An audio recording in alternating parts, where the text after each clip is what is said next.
ప్రజలు ఇంటర్నెట్లో upload download బిజీగా ఉన్నారంట.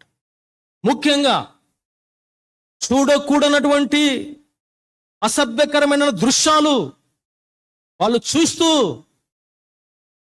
అప్లోడ్ డౌన్లోడ్ చేసినటువంటి సందర్భాలు ఇంటర్నెట్లో రీసెర్చ్ ద్వారా తెలిసింది. ఎంత సిగ్గుచేటు! దేనితోని సహవాసం ఉంది? సెల్ ఫోన్తోనేనా? సెల్ ఫోన్ ఉండడం తప్పు కాదు. It is mandatory. Communication is mandatory.